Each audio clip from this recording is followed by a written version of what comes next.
Hello everyone. तो आज का जो हमारा टॉपिक होगा वो होगा टाइमलाइन ऑफ एंशिएंट हिस्ट्री। देखिए, आर्कियोलॉजिस्ट ने हिस्ट्री को 3 पार्ट में इंडियन हिस्ट्री को डिवाइड किया है, 3 पार्ट्स में, एंशिएंट, मिडाइवल एंड मॉडर्न। ठीक है, तो अब हम लोग देखेंगे एंशिएंट हिस्ट्री में जिनको भी समझने में दिक्कत होती है कि कौन सा इवेंट कब हुआ था, तो वो टॉपिक वाइज आज डिस्कस करते हैं। एंशिएंट हिस्ट्री का जो टाइमिंग पीरियड है वो 2 मिलियन बीसी से लेकर प्री मिडाइवल एरा तक चला है। ठीक है, जो सबसे पहला पार्ट है वो है प्री हिस्ट्री, जिसमें सबसे पहले आता है स्टोन एज। स्टोन एज को 3 पार्ट्स में डिवाइड किया गया है, Palaeolithic, Mesolithic and Neolithic. 2 million BC से लेकर 300 बीसी तक 3000 बीसी तक स्टोन एज रहा। उसमें पैलियोलिथिक, मेसोलिथिक एंड नियोलिथिक। इस टाइम पे जो लोग हैं, इंसान थे, वो हंटिंग एंड गैदरिंग में ही रह गए, हंटिंग एंड गैदरिंग करना सीख गए थे।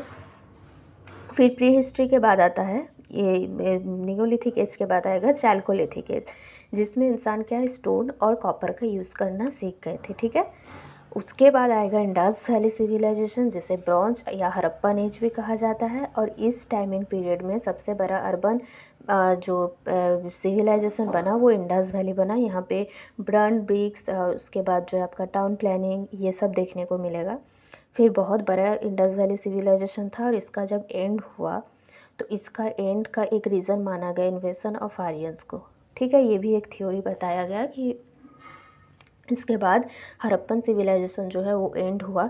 फिर क्या हुआ कि वहाँ से वैदिक पीरियड का स्टार्ट हुआ। वैदिक पीरियड जब स्टार्ट हुआ तो वैदिक पीरियड को भी 2 पार्ट्स में डिवाइड किया गया।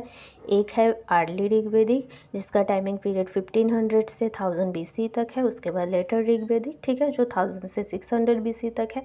उसके बाद क्या हुआ, अर्ली ऋग्वेदिक में ऋग्वेद को कंपोस्ट किया गया, और लेटर ऋग्वेदिक में बाकी के तीनों वेद, सामवेद, अथर्ववेद और यजुर्वेद, उसके साथ उपनिषद एंड पुराण्स भी लिखे गए। ठीक है, उसके बाद जब लेटर ऋग्वेदिक फेज जाता है तो फिर राइज होता है 16 महाजनपद, महाजनपद काल का स्टार्ट होता है।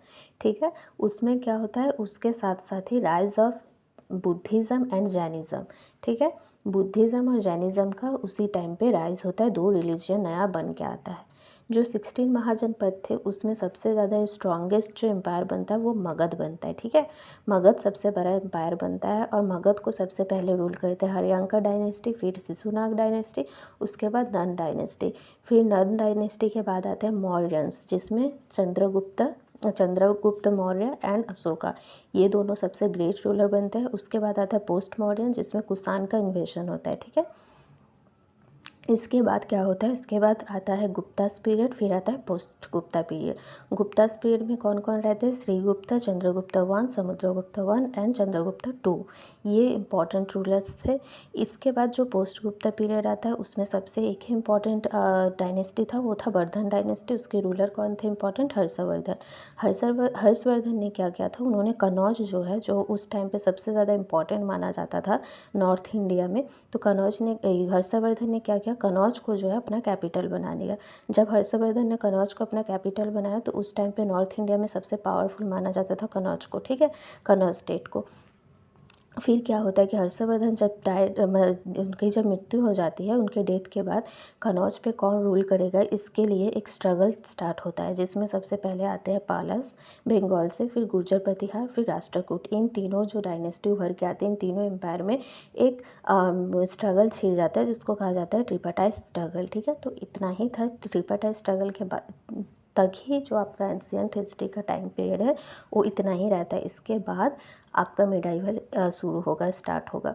तो ये जो था टाइम, बहुत ही इजी वे में समझाने की कोशिश करी है। एंशिएंट हिस्ट्री की जो टाइम लाइन है और जो इवेंट्स थे वो बहुत इजी वे में समझाने की, एक्सप्लेन करने की कोशिश की थी।